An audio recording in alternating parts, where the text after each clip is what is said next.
I was standing in the kitchen the other night, waiting for my tea to finish steeping. Yes, steeping, right?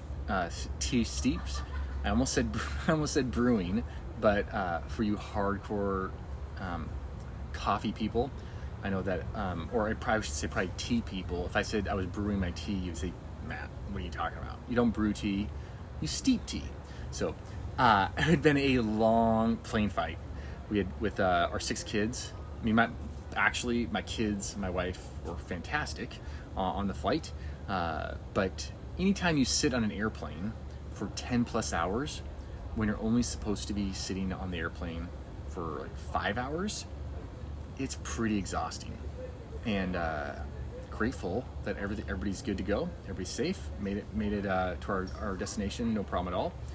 But man, this could be exhausting, right? So I was there, and with the new year upon us, I was asking myself, what is the thing that can keep us from growing year upon year? Like, how can I help a patient do what they know they want to do, get to where they want to get to, and for myself as well with my family.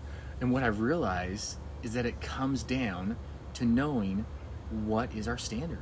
It comes down to knowing standards. What is our standard? Instead of, only setting goals, what if this 2022 tried something different and we said, instead of setting goals, I'm going to set up a life standard for myself?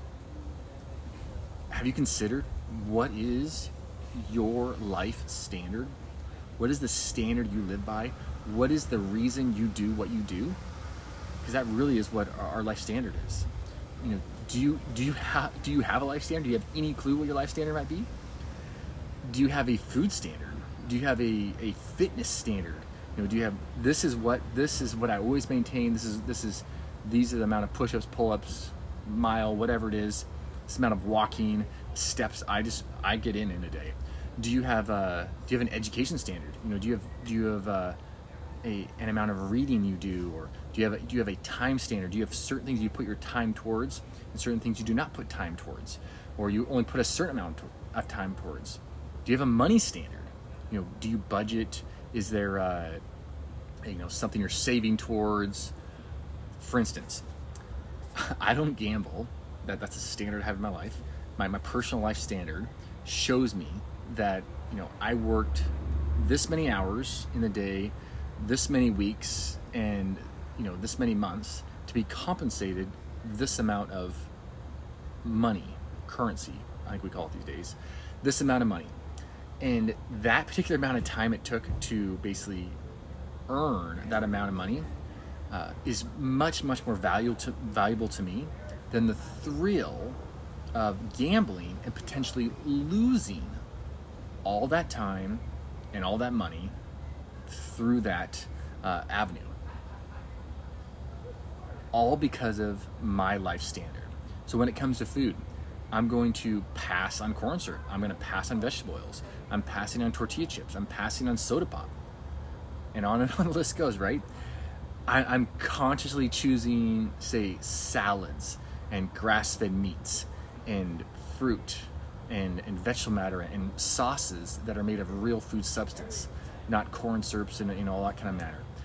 I'm choosing organic coffee that's been tested for molds and mycotoxins and all that. I'm conscious about the water I'm putting in my body and hydrating efficiently and often. I'm a hydrated person because that's my standard. These kind of standards, they don't just happen. We don't just all of a sudden come upon them randomly. Really, it's each year. I'm just going to dial it in a little tighter. I'm going to raise my food standard just a little bit more, and around the holidays and vacations, I'm gonna be a little tighter. I'm gonna watch my dessert intake. I'm gonna watch my bread intake. I'm gonna watch my flour intake. I'm gonna watch my physical activity intake around vacations and the holidays. I'm gonna make sure that if I'm eating desserts, it's 100% real food ingredients, not the 80% real food ingredients. I'm going full on as we keep tightening up our standard. Because originally, my standard was, I think I've talked about this before, but I would get frappuccinos when I first started drinking coffee when I was like 21 years old or something. I would get Frappuccinos at Starbucks. And then I came upon the knowledge. That's why we do these videos, just to gain knowledge, insight, inspiration. I gained the knowledge that Frappuccinos are very unhealthy and they're loaded with terrible things in it. And that was my life standard, is to live strong and robust in my physical body and my mind and my spirit until the day I pass from this earth, from this ground we're walking on. And so when I found that out, I realized that's not part of my standard. And so what I did is I switched to getting soy milk lattes at Starbucks. And then I realized, you know what? Soy milk, like 12 ounces of soy milk or whatever, probably isn't the best thing for me as a male to be drinking a bunch of soy milk. And, you know, people that eat soy in other Asian countries and stuff, they're not like consuming a bunch of processed soy products. This is fermented products they're consuming. That's what gives soy, you know, its benefits. So I went from soy milk to essentially never frequenting Starbucks anymore. And then I started getting like hemp milk lattes, and I would get oat milk lattes. And then I found it, you know, like, geez, there's adding so much sugar to these things. So now, basically if I go to pretty much one place and I'll get a cold brew, with, this active goat whey, right? Or, you know, maybe I'm trying to think of a place. I have not been to really any coffee shops other than Fiddler's, close to my office in a long time. Because 99% of the time I just make it at home if I'm gonna make it. Like when we go on vacation, we just bring like the Purity coffee with us. I pre-grind it. We bring it with us, because I'm not being judgmental or anything. I just don't want to, like, it's going to taste delicious if I make it, and probably, you know, better than it's going to taste otherwise. And I know I'm giving myself awesomeness when I'm putting it in my body, because that's just my standard. So just because it is my standard doesn't mean it needs to be your standard. Feel free. I mean, there's definitely good coffee you can get out there all over the place. The deal is, I have patients with conditions that require an even higher standard that I carry. You know, some patients, they couldn't drink coffee. Some patients, they couldn't drink green tea. Some patients, you know, they can't even eat like broccoli or cauliflower, or at least right now they can't. Or, you know, I would say beans could have benefit to us, but I hardly ever eat beans because they just don't sit well in my stomach. Or, you know, some patients, like even grass-fed beef is a problem. So me saying that, oh, grass-fed beef is a standard, and that's all, you should just eat that, or you need to be Whole30, you need to be carnivore, you need to be vegetarian, vegan, all these you know, I would say almost like marketing terms, slogans, those are not standards, right? Those are ideologies. Those are cults, maybe we could say. So creating a standard of whole foods living, wherever that needs to be for you personally, that's gonna be just fine. It doesn't have to be what I'm doing specifically, all right? I want to get that across, because if we take on somebody else's standard, we're probably not gonna hold it. If we take on our own personal standard, like this is me, this is the choice I made, good chance we're gonna hold it. So like I said, I have a bunch of patients that have all kinds of realms that I'm even recommending they eat, you know, differently. So don't feel like you have to succumb to what I'm saying. So, but I would consider, you know, think about your sleep, think about your hydration, think about your fasting, think about your real fooding, think about your emotional watchfulness, and then consider, what is my standard related to those things? Am I living at my best place? Am I enjoying manifesting myself in my best way? I personally, you know, I require like a solid 8 hours, maybe even 8.5 hours of sleep a night to feel sharp and like it's easy for me to enjoy life. But there's plenty of people that require like 6.5, and they can just float through the day without, you know, any stimulants to keep them going. I will tell you though, if I only sleep 6 hours, 6.5 hours, I try with all my might to tell myself that, you know what, Matt, it's gonna be a great day. It's gonna be a great day, because mindset usurps the amount of sleep over and over again. Plenty of studies on that. So you don't need my standard or my mom's standard or your mom's standard, but it is paramount for health accumulation success in 2022 that you have a standard. Something that you're continually funneling back towards, that can hold you throughout the whole year. And you can show up in 2023, maybe ready to ratchet up that standard.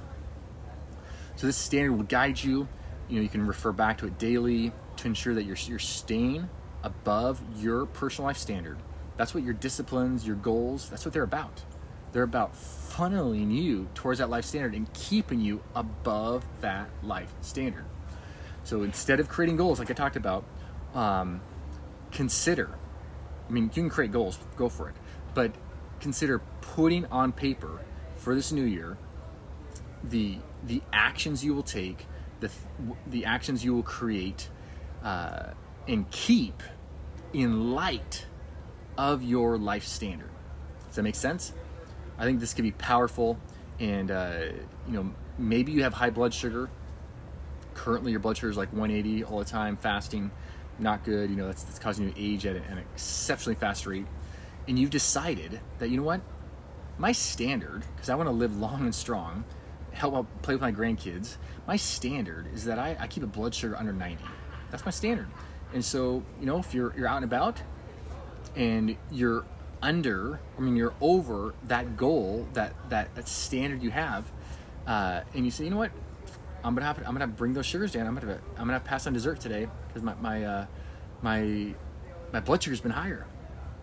So I'm passing on dessert, or I'm gonna have to ramp up my exercise a little bit to get that 180 down below 90, because that's my standard. I keep it at 90 or below fasting because I desire to not be on medications. I desire to be outside of this huge medical system that is standard American model. I desire to flourish and be energized and invigorated and have a strong mind that retains things. Therefore, I'm skipping out on this other thing, or I'm adding in more fruits and more vegetables to my routine, because this is where I'm staying, this is where I'm living. All right, that was just, we never know what's gonna happen. If you go to a long flight, drink some tea, life can open up for you. But I'm pumped to have my standards on paper and to funnel the new disciplines, goals towards these life standards that I'm putting down for myself. All right, talk to you guys later.